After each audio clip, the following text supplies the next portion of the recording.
L'homme est en train de scier la branche sur laquelle il est assis depuis des siècles. Donc, si on veut s'en sortir, il faut absolument respecter cette nature qui nous fait vivre et qui nous nourrit. Je le rappelle, on a un peu tendance à l'oublier.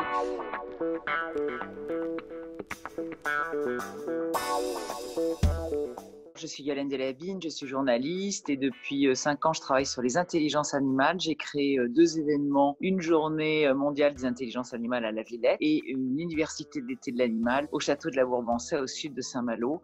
Puis il y a un site qui s'appelle L'animal et l'homme et des livres.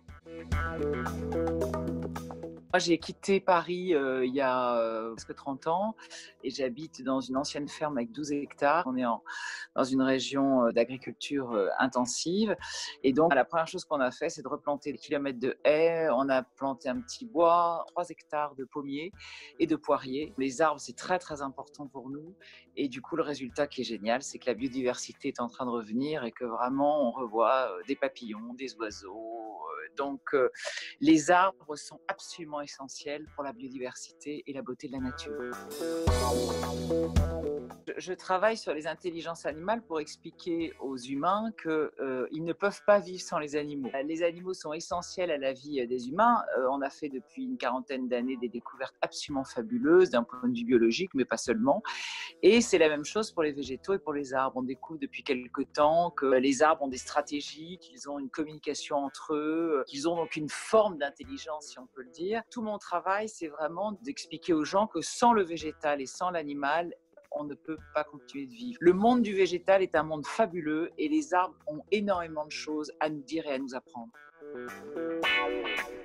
Mon message, ça serait que ce n'est pas vraiment les forêts qu'il faut sauver, ni les animaux, ni la nature, ni la planète, comme tout le monde veut bien le dire. C'est l'humain qu'il faut sauver. Et ça, je pense que les gens n'ont pas compris. Donc, à chaque fois qu'on dit ça va sauver la planète, ça va protéger la planète, c'est un faux message.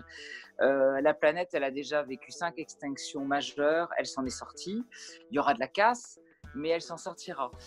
C'est l'homme qui ne s'en sortira pas. On a déjà eu des vraies civilisations disparues, les Mayas, les Romains, les Égyptiens. Donc, en fait, l'homme est en train de scier la branche sur laquelle il est assis depuis des siècles. Donc, si on veut s'en sortir, il faut absolument respecter cette nature qui nous fait vivre et qui nous nourrit. Je le rappelle, on a un peu tendance à l'oublier. Donc, le message, c'est réapprenons le respect de l'autre, qu'il soit animal ou végétal, pour sauver les humains. Le mot respect, c'est vraiment un mot très important.